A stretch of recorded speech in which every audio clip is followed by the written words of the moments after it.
한 달 전에 코로나를 앓았습니다. 근데 지금까지 장기침이 남아 있는데 이제 금요일 날 참다 병원에 갔더니 엑스레이를 찍고 약을 주는데 이 약을 먹으면 굉장히 졸릴 것입니다. 그러더라고요. 근데 역시 아침에 이제 식사하고 약을 먹었더니 몽롱하고 가슴이 두근두근하고 그냥 제가 마음속으로 하나님 횡설수설 안 하도록 기도를 했습니다. 했던 주님께 맡기고 말씀을 같이 나누고자 합니다. 이 성경에 나오는 많은 인물 가운데 저에게 가장 닮고 싶은 인물이 누구냐 이렇게 묻는다면은 저는 두말할 것 없이 요셉이라고 말하고 싶습니다. 우리는 주일학교 시절부터 그의 생애를 읽다 보면은 한편의 재미있는 영화 같고 마치 소설가도 같습니다. 감동과 재미와 반전이 그야말로 서스펜스가 넘치는 삶을 산 인물이었습니다. 요셉의 삶을 볼 때마다 격려와 용기와 감동을 받는 것은 그가 최악의 상황을 최선으로 바꾸었다는 데 있는 것입니다. 우리는 살다 보면은 누구나 어렵고 힘든 시기를 경험을 합니다. 말 못할 어려움도 당하고 마치 때로는 죽을 것만 같은 고비를 넘길 때도 있습니다.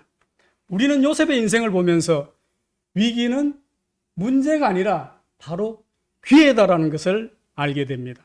그 요셉은 위기를 어떻게 기회로 바꿨는가를 오늘 요셉의 삶을 보면서 우리가 생각해 보도록 하겠습니다. 불행을 행복으로 바꾸느냐가 아주 중요합니다. 오늘 요셉의 삶을 보면서 그 방법을 여러분과 제가 배워야 되겠습니다. 요셉은 한 가지 특징이 있습니다.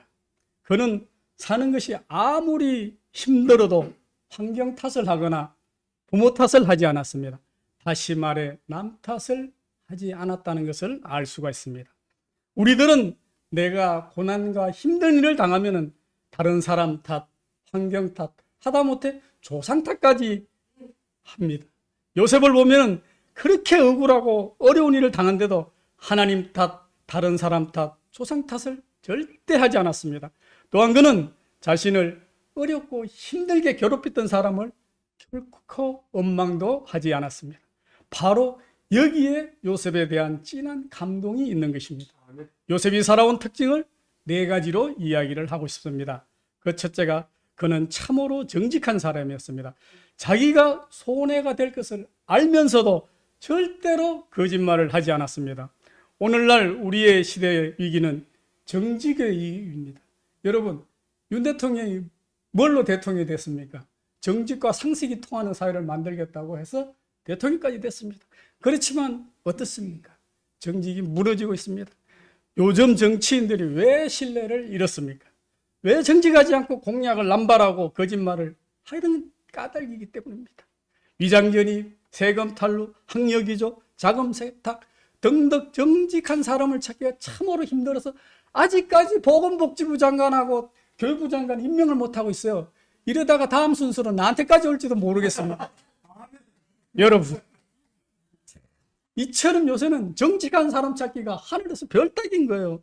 정직이 무너지면은 다 무너지는 세상에 요셉은 정말로 정직한 사람이었던 것입니다. 둘째로 우리가 그의 생애에서 발견하는 점은 그가 꿈꾸는 꿈의 사람이었다는 것입니다. 꿈을 꿀 줄 알았고 꿈을 이룰 줄 알았던 사람, 어떤 위기 속에서도 꿈을 고이고이 간직했던 사람인 것입니다. 세 번째로는 요셉의 또 다른 특징은 바로 하나님을 신뢰하는 믿음의 사람이었던 것입니다. 바로왕 앞에서도 그는 담대하게 꿈의 해석을 합니다. 또한 넷째로 요셉 생애의 클라이막스, 이것이야말로 가장 소중한 건데 바로 용서였습니다. 자기를 죽이고자 했던 형들을 용서하고 모든 사람을 사랑으로 품고 나서 요셉의 생애는 멋지게 마무리되는 것입니다. 정직한 사람, 꿈의 사람, 믿음의 사람, 용서의 사람, 요셉의 모습이 저와 여러분들의 삶 속에서도 발견되기를 축원합니다. 또 한 사람, 이런 사람이 바로 있습니다. 누굴까요? 예수님입니다. 요셉이야말로 가장 예수님의 생애를 닮은 사람이었습니다. 오늘 본문에서 우리가 생각하고 싶은 것은 요셉의 정직함입니다. 이러한 정직은 타고나야 내가 노력해서 정직해 줄 수 있지만 그럴지라도 정직은 천성적으로 타고난 것입니다. 저는 여러분들의 자녀에게 이 정직한 기질이 있기를 바라고 품성이 있기를 기도합니다. 어떤 사람은 태어날 때부터 악한 기질과 사기성을 갖고 태어난다고 합니다. 이것이 바로 성악설이라고 합니다. 따라서 아무리 노력해도 이 사기성을 벗어나기 어려운 사람도 있는 것입니다. 또 오늘의 주인공 요셉처럼 타고난 착한 천성을 타고나는 사람이 있습니다. 이것이 바로 성선설. 여러분, 그런데 재미있는 것은 오늘 주인공 요셉의 아버지 야곱 어떨까요? 그는 바로 사기꾼적 기질이 어릴 때부터 있었던 사람이에요. 그래서 요셉을 공부해보면 아주 신기한 것이 많은데 어떻게 야곱 같은 사람에게서 이렇게 착한 또 요셉이 태어났을까 하는 거죠. 우리가 상식적으로 DNA 유전학적으로 보면 불가능할 것 같아요. 이 요셉의 아버지 야곱은 이름부터가 움켜진다는 얘기예요. 뭐든지 있으면 움켜지는 거. 그래서 그 뜻의 의미를 보면 사기꾼이라는 의미가 있거든요. 어떻습니까? 어머니하고 짜고 형님의 장자권을 뺏었거든요. 파적 한거로 양털로 해가지고 털 복숭이를 만들고 이게 다 사기 아닙니까? 그래서 그 까닭으로 집을 떠나서 방랑의 세월을 보낸 사람이 바로 야곱이었습니다. 성경을 보면은 이처럼 놀라운 것이 많습니다. 이삭의 이러한 야곱이 나온 것도 놀랍고 야곱에게서 요셉이 나왔다는 것도 놀라운 것입니다. 이 사실을 미루어 볼 때 우리는 부모 탓을 하지 말아야 되는 것을 알 수가 있습니다. 부모와 상관없이 요셉처럼 될 수가 있는 것입니다. 부모의 어렵고 힘든 상황 때문에 여러분이 어려운 일을 겪었다 할지라도 스스로 얼마든지 극복할 수 있다는 것을 기억해야 됩니다. 저희 사촌 형님 중에 돌아가신 분이 있습니다. 이분은 죽은 게 술을 먹어가지고 간이 나빠져서 47살에 돌아가셨어요. 근데 이분이 술만 먹으면은 우리 집에 와서 땡깡을 부리면서 하는 얘기가 있어요. 나도 작은 집에서 태어났으면 훌륭한 사람이 됐었을 거야. 응?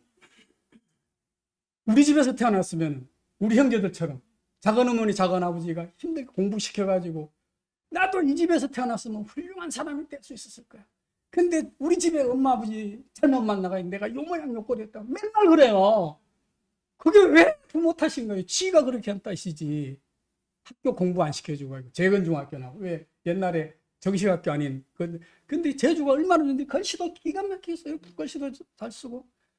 근데 모든 것을 부모 탓을 해요. 못난이죠, 못난이. 그래도 한편 우리가 들으면 뿌듯해요. 우리 어머니 아버지 열심히 공부시켜 자녀들이 나름 열심히 살고 있거든요. 그래서 어쨌든 우리 요셉을 보면은 요셉은 신기할 정도로 그 모든 어려운 환경을 다 뛰어넘었습니다. 요셉은 아버지와 전혀 다른 기질, 전혀 다른 성품을 가지고 있었습니다. 하나님은 그에게 천성적으로 거짓 없는 양심을 주셨습니다. 창세기 27장 1절 2절에 보면은 야곱이 가나안 땅 곧 아비의 우거하던 땅에 거하였으니 야곱의 약전이 이러하니라. 요셉이 17세 소년으로서 그 형제와 함께 양을 칠 때에 그 아비의 첩 비라와 실바의 아들들로 더불어 함께 하였더니 그가 그들의 과실을 아비에게 화하더라. 여러분, 본문에는 요셉의 아주 어릴 적 얘기는 나오지 않아요. 어릴 때 뭐 색동옷을 입혔다 요거 외에는 나오지 않고 17세 소년 시절부터 이제 얘기가 나온 거예요. 근데 이 17세 때는 예민한 사춘기 때거든요. 자, 근데 말씀을 보면은 요셉은 아버지와 형제들과 함께 약속의 땅에서 자라고 있었습니다. 이것은 아마 요셉의 마음속에 어릴 때부터 하나님에 대한 약속, 믿음이 자리 잡을 수 있는 터전이 되지 않았을까 생각을 해봅니다. 어떤 분위기에서 우리들의 자녀들이 자라는가 하는 것은 아주 대단히 중요합니다. 요셉은 어릴 적 어머니를 잃었습니다. 요셉의 어머니 라헬은 요셉의 동생 베냐민을 낳다가 난산으로 죽었습니다. 요셉에게 다른 형제들이 있었지만은 배달은 10명의 형제들이었습니다. 어붓 어머니가 자그마치 3명이나 됩니다.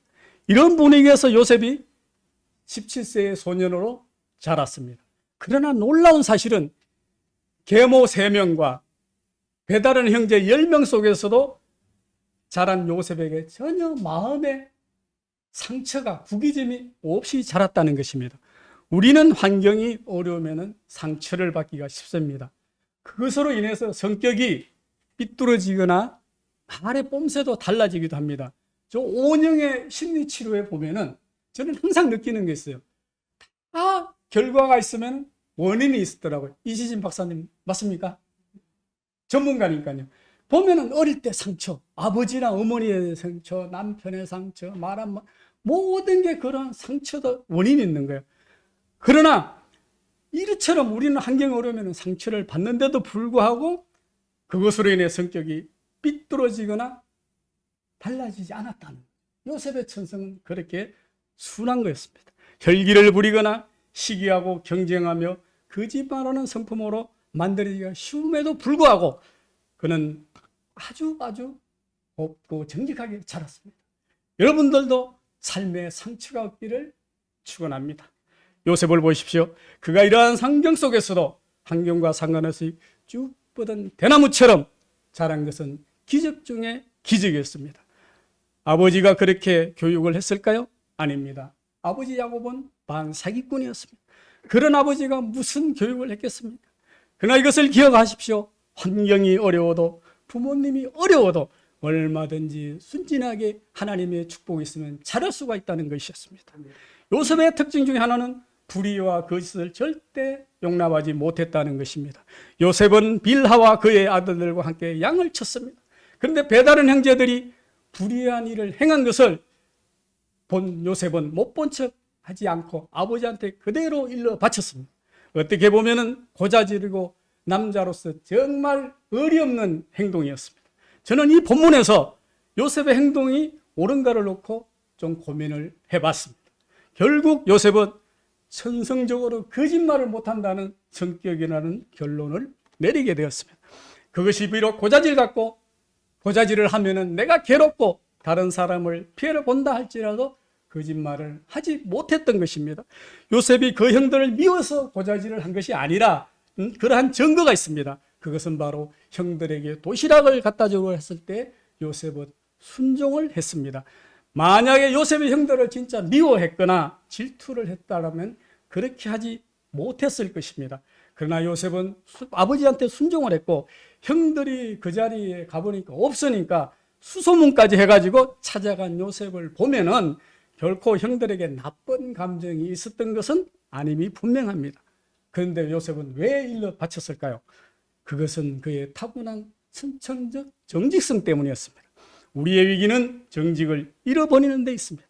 우리는 정직하면 손해를 본다고 생각을 합니다. 그래서 알면서도 모르는 척하고 보고도 보지 않은 척, 그리고 사건도 해석을 반대로 해서 항상 지혜롭고 선하다고 우리 스스로를 착하게 포장을 할 때가 있습니다. 저는 기도할 때마다 주님이 내 마음속에 정직이 있게 해주십시오 하고 기도를 합니다. 현대교회가 가지고 있는 최대의 위기는 예수를 알지 못함이 아니라 정직하지 않음에 있습니다. 성령도 받고 성경도 잘 읽고 기도도 많이 하는데 우리의 삶 속에는 점점 정직이 사라지고 있는 것입니다. 두 번째 요셉의 생애를 통해서 발견하는 것은 그가 아버지의 지극한 사랑을 받고 자랐다는 것을 알 수가 있습니다. 37장 4절에 보면은 요셉은 노년에 얻은 아들이므로 이스라엘이 여러 아들보다 그를 깊이 사랑하여 채색 옷을 지었더니 그 형들이 아비가 형제들보다 그를 사랑하는 것을 보고 그를 미워하여 그에게 은사가 불평하였더라. 요셉에게만 아버지가 예쁜 옷을 채색 물감 들인 옷을 입혀줬거든요. 그러니까 형들이 다 질투를 했다는 것을 성경 속에 얘기하고 있습니다. 이 구절을 보면은 문제는 요셉에게 있는 것이 아니라 바로 아버지 야곱에게 문제가 있었던 것입니다. 그것은 바로 요셉을 편애했습니다. 요셉에게 채색 옷을 입히니 다른 형제들이 다 질투를 하였더라.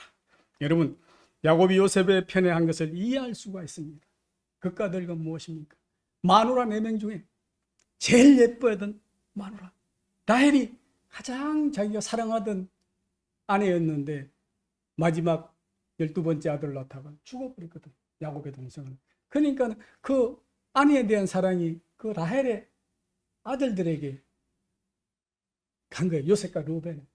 자, 여러분, 베냐민. 그래서 여러분, 이 막내 라헬, 마지막 그 제일 작은 마누라 라헬이 베냐민을 낳다가 죽으니까 이 사랑이 전부 다 안타까운 마음이 다 그 자녀들한테 간 거예요. 그래서 우리가 이것을 볼 때 요셉을 누구보다도 더 많이 챙겼으리라는 것을 알 수가 있습니다. 그래서 성경을 보면은 여러 아들보다 그를 더욱 사랑했더라. 하지만 그 결과는 형들의 시기와 질투, 가정 불화의 씨앗이었습니다. 여기서 우리는 2가지 교훈을 또 배우게 됩니다. 첫째는 우리 부모들은 편애하는 자녀들에게 갈등을 준다는 것입니다. 부모도 인간의 자녀들 중에 누구를 특별히 더 사랑할 수 있습니다. 그러나 이 본문을 통해서 부모들이 배워야 할 것은 그럼에도 불구하고 편애해서는 안 된다는 것입니다. 오늘 여기 잘생긴 종현이와 종학이가 왔습니다. 우리 큰아들 종학이는 일본에서 유학을 하고 그게 뭐 어디입니까? 한국관광전문대에 취직. 둘째 아들은 이제 이번 주에 서울대학교를 졸업합니다. 저는 그래요. 이 부모님이 둘 중에 둘 다 잘생겼는데 아마 똑같이 사랑하는, 저는 믿습니다만, 한 놈은 일본 유학 나와서 좋은데 취직을 했고 한 놈은 서울대학교를 졸업하고, 사랑하는 놈, 내가 볼 때 말 잘 듣는 놈을 더 사랑할 수 있을까? 그러나 우리가 분명한 것은 절대 편애를 해서는 안 된다. 지사님, 그렇습니까? 예, 웃네요. 여러분, 자식에 대한 사랑은 똑같이 나눠줘야 합니다. 편애는 가정 불화의 씨앗인 것입니다. 여러분, 여기서 다른 각도로 우리가 한번 야곱의 편애를 보겠습니다. 배단의 형제들의 입장에서 볼 때는 아버지의 야곱의 편애는 매우 불편부당한 것이었지만 요셉의 입장에서 볼 때는 굉장히 놀라운 것입니다. 특별 대우를 받았던 것. 그래서 요셉의 감정은 어땠을까요? 아마 아버지는 내가 무슨 실수를 해도 다 용서를 하실 것이다, 이렇게 마음을 먹을 수도 있었을 것 같아요. 그래서 분명한 것은 아버지가 나를 사랑하시는 건 확실하다, 이러한 믿음이 있었던 것 같아요. 그렇기 때문에 그걸 열심히 할 여지가 없기 때문에 꿈을 꾸는 족족 아버지한테 다 얘기를 하는 거예요. 왜? 아버지가 나를 사랑하고 나를 믿어주니까. 여러분, 우리가 이처럼 우리의 믿음은 이런 겁니다. 예수님을 믿고 우리가 할 때 주님에 대한 믿음, 이런 일방적인 사랑을 느끼는 것. 자, 이것은 굉장히 중요합니다. 부모가 자신을 어떠한 경우라도 용서하고 사랑한다는 믿음을 가지고 자라는 아이들의 미래는 얼마나 중요한지 모릅니다. 사랑받고 있다고 느끼는 것만큼 중요한 것은 세상에 없습니다. 우리들의 모든 비극은 배신감 때문입니다. 가장 가까운 사람이 나를 배신하고 사람들이 자신을 믿어주지 않기 때문입니다. 며칠 전에 스타 다큐를 봤습니다. 어제 저녁에, 그저께 저녁인가. 박종환 감독이 나왔어요. 우울해요. 87인데 혼자 살아요. 가슴속에 뭐냐? 배신감, 우울이 꽉 차 있는 거예요. 자기가 그렇게 아끼던 제자들 모두가 다 배신하는 거예요. 어디 갈 데가 없는 거예요. 마누라 죽고 나니까. 그래서 나는 그걸 보면서 마누라한테 정말 잘해야 되겠구나, 이런 게 느꼈어요. 마누라가 없으니까 참 갈 데가 없어요. 그래가지고 보호자, 남의 집에 가서 얹혀 있는 거예요. 물론 이제 마지막에는 뭐 딸이 데려갈 것이다, 이렇게 얘기를 하는데 그 사람 마음속에 왜 그러냐 했더니 본인의 입으로 배신감, 우울감이라는 거예요. 우울증. 여러분, 배신은 누가 합니까? 모르는 사람은 절대 나를 배신하지 않아요. 가장 아는 사람만이 배신을 할 자격이 있는 거야. 그럼 배신감이 제일 큰 건 누굴까요? 제일 친하고 믿는 사람이 배신할 때가 배신감이 제일 큰 거예요. 마음속에 상처가 되는 거예요. 여러분, 우리의 이 배신감이야말로 가장 비극의 큰 씨앗입니다. 가장 가까운 사람이 나를 배신하고 사람들을, 자신을 믿어주지 않기 때문인 것입니다. 나를 이용했을 뿐 사랑한 것이 아니었다라고 느낄 때 인격의 위기가 옵니다. 그러나 누군가 나를 정말 사랑한다, 이 사랑은 진짜다라고 느낄 때 믿음이 생기면 변화하기 시작하는 것입니다. 요셉에게는 아버지가 자신을 사랑한다는 확실하고 분명한 믿음이 있었습니다. 요셉은 사랑받고 자란 반면 배다른 형제들은 불신에서 자랐다고 볼 수가 있습니다. 이것을 구원의 차원에서 이야기해 보고자 합니다. 하나님의 사랑은 편애입니다. 나에게 사랑받을 만한 조건도 자격도 없음에도 불구하고 하나님은 일방적으로 자기 아들을 십자가에 못 박혀 주기까지 우리들을 사랑하셨고 나를 사랑하셨고, 내가 하나님의 사랑을 거부했을 때도 하나님은 그 오랜 시간 동안 내가 돌아오기를 기다리셨던 것입니다. 하나님의 사랑은 한 번도 쉰 일이 없습니다. 하나님의 사랑은 한 번도 좌절한 적이 없습니다. 그래서 우리가 하나님의 사랑 앞에 녹는 것입니다. 사랑하는 성도 여러분, 여러분들이 편애를 받고 있다는 사실을 아십니까? 하나님의 사랑과 야곱의 사랑의 차이점은 바로 이것입니다. 야곱은 요셉만 편애했고 하나님은 우리 모두를 편애하고 있는 것입니다. 하나님은 깊이와 넓이와 크기를 측량할 수 없는 사랑을 무조건 여러분과 저에게 쏟아부어 주시고 있는 것입니다. 저는 여러분들의 자녀들이 부모의 신뢰와 사랑을 받고 자라는 자녀가 되기를 축원합니다. 부모의 따뜻한 사랑과 용서를 제대로 받지 못하고 자란 자녀는 불행해질 수밖에 없습니다. 안심하십시오. 하나님은 우리를 편애하십니다. 부모는 나를 버릴지라도 하나님은 결코 나를 버리지를 않습니다. 여러분, 세 번째 요셉의 특징은 꿈을 먹고 자란 사람이었습니다. 요셉은 정직하게 자랐고 사랑을 받고 자랐고 꿈을 먹고 자랐습니다. 여러분, 37장 5절에서 10절을 보면은 여러분들이 너무나 잘 아는 이야기입니다. 요셉이 꿈을 꾸고 자기 형제에게 고함에 그들이 그를 더욱 미워하였더라. 무엇입니까? 그게 바로 곡식의 단들이 자기와 아버지의 단을 위해서 절을 하고 해와 달이 별이 자기를 위해서 절을 한다. 해와 달과 별은 아버지까지 자기한테 절한다는 꿈을 고시시하게도 갖다 또 일러 바치는 겁니다. 여러분, 요셉은 사랑을 받으면 정직하게 자랐습니다. 그러나 그의 가장 큰 특징은 바로 비전, 즉 꿈을 꾸는 사람이었다는 것입니다. 그는 꿈을 꾸며 살았습니다. 17세 때 있었던 일입니다. 그는 평생에서 잊을 수 없는 꿈을 꾸게 됩니다. 이 꿈 때문에 요셉은 역경과 모함과 위기를 겪게 되지만 그는 그 속에서도 살아남을 수 있게 됩니다. 꿈을 꾸는 사람들은 눈이 반짝반짝합니다. 여러분, 배가 고파도 반짝거리고 실패해도 반짝거리고. 왜? 꿈이 있기 때문에. 꿈이 있는 민족은 망하지를 않습니다. 꿈이 있는 사람에게는 미래가 있습니다. 저는 여러분들의 성령의 꿈, 하나님의 꿈을 꾸기를 축원합니다. 꿈에는 두 종류가 있습니다. 그것은 서로 자기 스스로 만든 꿈이 있습니다.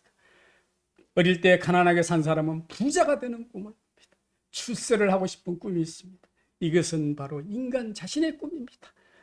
우리는 내가 꾸는 꿈을 가리켜 백일몽이라고 합니다. 그러나 요셉의 꿈은 자기가 만든 꿈이 결코 아니었습니다. 요셉의 꿈은 어떤 것이었습니까? 좀 특이합니다. 바로 하나님이 주신 꿈이었습니다. 나로부터 온 꿈과 하나님으로부터 온 꿈에 큰 차이가 있습니다. 저는 여기서 여러분들이 중요한 정의를 하시기를 원합니다. 크리스찬이 갖는 꿈은 바로 하나님이 주시는 꿈입니다. 하나님이 주신 꿈을 꾸어야 합니다. 그렇기 때문에 우리는 이 꿈을 포기할 수가 없습니다. 하나님이 주신 꿈이기 때문에 반드시 이루어지는 것입니다. 요셉이 꾼 꿈은 어떤 것일까요? 첫 번째 꿈은 자기가 묶은 곡식단이 있는데 그 단에다 형들이 묶은 곡식단들이 절을 했다는 것입니다. 말이나 됩니까? 상식에 맞지 않아서 이해할 수 없는 꿈입니다. 그러나 놀랍게도 이 꿈은 13년 후에는 사실로 변했다는 것입니다. 하나님의 꿈은 일반적으로 사람들이 이해하지를 못합니다. 이것은 미래에 일어날 암시이기 때문입니다. 꿈의 본질을 이해하지 못한다면 사람들은 이것이 대하여서 미워하고 분노하고 시기하고 공격을 하는 것입니다. 이것이 바로 하나님이 주신 꿈의 특징이기도 합니다. 교회도 마찬가지입니다.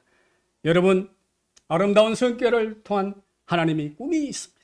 저는 이 교회를 통해 많은 사람이 변화받고 구원받기를 꿈꿉니다. 저는 이 교회를 통해서 많은 사람들이 가정의 행복의 꿈을 꾸기를 기대합니다. 저는 아름다운 소양교회가 재정이 튼튼해져서 자립을 한다면 천국 갈 날이 가까운 노인들이 살고 있는 시골교회 목사를 파견할 수 있는 그러한 선교의 꿈이 이루어지기를 기도합니다. 저는 이 교회를 통해 많은 인재가 나오기를 꿈꿉니다. 그러나 이것마저 내 꿈이 아니라 하나님의 꿈이기를 기도합니다. 하나님의 계획과 꿈은 우리 교회와 우리들을 통해서 반드시 이루어질 것입니다. 이것이 하나님이 가지신 이상이기 때문입니다. 여러분들의 자녀들과 자신과 가정도 마찬가지입니다. 요셉이 두 번째 꿈을 꾸는데 이번은 더욱더 요상합니다. 요셉이 버티고 있는데 하늘의 해와 달과 11별이 요셉에게 절을 했다는 것입니다. 황당무계하고 말이 되지를 않습니다. 그러나 놀라운 것은 이 꿈도 13년 후에 이루어졌다는 것입니다. 형들이나 아버지 입장에서는 요셉의 꿈을 이해하기가 어려웠고 받아들이기가 쉽지 않았습니다. 이것이 바로 하나님 꿈의 특징인 것입니다. 하나님의 꿈을 가진 사람, 꿈은 바로 하나님이 주신 것입니다. 하나님이 주신 꿈은 황당무계할지라도 요셉의 나이를 보십시오. 그는 이미 상식인 나이였지만 그는 이 말을 고자질함으로 일러모르면서 더욱더 고난에 빠지게 되었던 것입니다. 그러나 이런 꿈을 꾸었다면 어떻게 보면 우리 입장에서는 17살이 됐으니까 이거는 말 안 하는 게 좋을 거야. 형들이 아버지가 싫어할 거야 하고 생각을 할 수가 있습니다. 비난은 받을 것을 뻔히 합니다. 보나마나 욕을 먹을 꿈이고 시기와 질투를 받을 만한데 왜 이야기를 하겠습니까? 그런데 요셉은 또 바보같이 어쩌면 정직하게 이 꿈을 이야기를 했습니다. 여기서 우리는 또 하나 배울 점이 있습니다. 하나님의 꿈은 말하지 않고서는 견딜 수가 없다는 것입니다. 여러분 예레미야서를 보십시오. 그는 자기 민족이 망한다는 계시를 받았습니다. 그래서 만나는 사람마다 나라가 멸망할 것이라고 말을 했습니다. 그 말을 누가 좋아하겠습니까? 상상해 보십시오. 여기서 다니면서 어떤 목사님이 나 계시를 봤는데 대한민국이 망할 것이다. 좋아할 사람 하나도 없는 것입니다. 북한이 쳐들어와서 우리가 망할 거고 원자 핵이 터지고 이런 소리를 한다면 미쳤다고. 좋아할 사람이 없죠, 당연히. 요즘 같은 분위기에 통하긴 하겠습니까? 예레미야가 얼마나 괴로웠으면 예언을 하지 않겠노라고 했을까요? 그런데도 속에서 불이 나서 예언을 하지 않을 수가 없었습니다. 이것이 바로 예언입니다. 요셉의 꿈이 바로 그러한 꿈이었습니다. 하지 않으면 절대될 수 없는 것이었습니다. 이것이 바로 복음이고 굿뉴스, 좋은 소식, 유앙겔리온인 것입니다. 예수님의 이야기입니다. 만약에 여러분이 예수를 믿었는데 예수를 이야기를 하지 않아도 괜찮다면 그것은 진정한 예수가 아닙니다.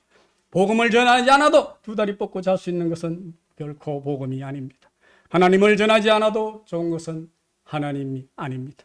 이야기를 하지 않으면 견딜 수 없고 말하지 않으면 견딜 수 없고 그 이야기를 하면 인기를 잃고 재산도 잃고 핍박을 받을 줄 뻔히 알면서도 예수만이 길이요 진리요 생명이라는 것을 말할 수 있어야 하는 것입니다. 그를 믿어야 천국에 간다고 말을 할 수 있어야 됩니다. 이것이 바로 우리 그리스도인들이 꾸는 진정한 꿈인 것입니다. 여러분의 상식에 맞고 다른 상식의 사람에 맞지 않는 꿈은 그냥 상식일 뿐입니다. 그러나 우리가 요셉을 꿈의 사람이라고 말할 때 그는 태엽할 수 없는 꿈, 지울 수 없는 꿈, 말하지 않으면 안 되는 꿈을 꾸었다는 것을 의미합니다. 하나님이 주신 꿈은 날이 갈수록 선명해집니다. 이것이 바로 특징입니다. 여러분이 예수를 처음 믿었을 때의 감격은 시간이 간다고 없어지지 않습니다. 날이 갈수록 그 감동은 새롭게 다가올 수도 있습니다. 그것은 바로 하나님이 주신 선물이기 때문입니다. 여러분 여기서 발견하는 것입니다. 꿈을 이야기하는 사람은 결코 사람들은 환영하지를 않는다는 것입니다. 이것이 바로 하나님의 꿈의 특징입니다. 형들도 비판하고 아버지도 비판했습니다. 비판을 넘어서 미워하기까지 했습니다. 하나님의 꿈을 가진 사람은 때로는 외롭습니다. 하나님의 꿈을 가진 사람들은 어떤 면에서는 거부와 배척을 당합니다. 그럼에도 우리는 그 꿈을 가지고 삽니다. 노아가 방주를 짓는 꿈을 꾸었습니다. 바다에서 배를 지으면 지었지 산꼭대기에다 지었습니다. 누가 뭐래도 꿋꿋이 지었습니다. 사내들을 방주를 지었으니 아무도 이해할 수 없고 손가락질만 했습니다. 배 모양도 이런 보통 바다에서는 배가 아니었습니다. 네모 번듯하게 그러한 배를 산꼭대기에다 짓고 있었습니다. 여러분, 노아는 방주를 짓는 꿈을 꿨습니다. 아무도 이해할 수 없지만 배 모양도 아니고 이상하게 생긴 것을 산꼭대기에다 지었습니다. 아무도 그 용도를 몰랐습니다. 그러나 한 사람, 노아만이 그 꿈을 가지고 그것도 수십 년 동안 방주를 지었습니다. 여러분, 아브라함 믿음의 조상이 되는 꿈을 가지고 살았습니다. 여러분들에게는 어떠한 꿈이 있습니까? 하나님께서 여러분들에게 주신 꿈은 무엇입니까? 돈을 많이 버는 것입니까? 돈도 중요하지만 더 소중한 것이 있습니다. 여러분, 이건희 회장이 돈이 없어서 죽었을까요? 건강보다도 돈보다도 중요한 것이 있습니다. 그것은 바로 바른 생각과 가치요 올바른 믿음인 것입니다. 여러분이 만든 꿈이 하나님의 주신 꿈, 새하늘과 새 땅의 꿈, 조국이 통일되는 꿈, 이 세상이 변화되는 꿈을 꾸십시오. 사람은 밥이 아니라 꿈을 먹고 사는 존재입니다. 짐승의 특징은 비전이 없다는 것입니다. 꿈이 없고 비전이 없다는 것은 우리는 마치 짐승과도 같다는 얘기입니다. 먹고 자고 쾌락을 누리고 물질에 만족하는 것, 그 이상도 그 이하도 아무것도 아닌 것입니다. 우리는 죽는 순간까지 꿈을 이야기할 수 있는 꿈의 사람, 믿음의 사람, 환상의 미래를 열어가는 사람이 되시기를 축원합니다. 세상을 변화시키는 사람은 꿈을 꾸는 사람입니다. 예수님은 십자가를 지는 순간까지도 부활의 꿈이 있었습니다. 그렇기 때문에 십자가를 질 때도 예수님은 거부를 하지 않았습니다. 십자가 앞에 당당히 나가셨습니다. 그때 십자가를 지셨기 때문에 온 인류를 구원할 수가 있었던 것입니다. 우리가 하나님의 음성을 듣지 못하는 이유가 있습니다. 내 목소리가 크면 다른 사람의 목소리가 들리지가 않습니다. 내 생각, 내 꿈, 내 계획이 많은 사람은 하나님의 음성을 듣기가 어렵습니다. 그러나 내 것을 포기하면 그때부터는 하나님의 음성이 들리기 시작합니다. 그러나 무엇보다도 가장 중요한 것은 오늘의 클라이막스, 요셉은 용서와 사랑의 사람이었습니다. 여러분, 45장 4절 8절에 요셉이 형들에게 이르되 내게로 가까이 오소서. 그들이 가까이 가니 가로되 나는 당신의 아우 요셉이라. 당신이 애굽의 판자라. 여러분, 먹고 살기 위해서 애굽에 간 거예요. 갔더니 총리가 네 형제들 아버지 다 데려라. 그래가지고 겁이 나서 그들 누구를 베냐민을 하나 잡혀놨잖아요. 안 가면 또 동생이 죽을 것 같고 아버지가 제일 사랑하는 자식이. 그래서 할 수 없이 갔어요. 벌벌 떨면서 엎드렸어요. 고개를 들었어요. 어디서 본 것 같기도 하고 아닌 것 같기도 하고. 놀라운 사실이 입에 떨어지면 13년 뒤 내가 바로 당신의 판자 요셉이라. 어떻겠어요? 나 같으면 저놈 우리가 팔아먹었는데 우리는 다 죽었다 생각. 그때 어떻겠습니까? 여러분, 이렇게 얘기합니다. 나를 이리로 보내신 자는 당신이 아니요 하나님이시라. 하나님이 나를 바로의 아비로 삼으셔 애굽 온 땅의 지휘자로 삼으셨다. 그것은 다 하나님의 뜻이었다고 얘기해요.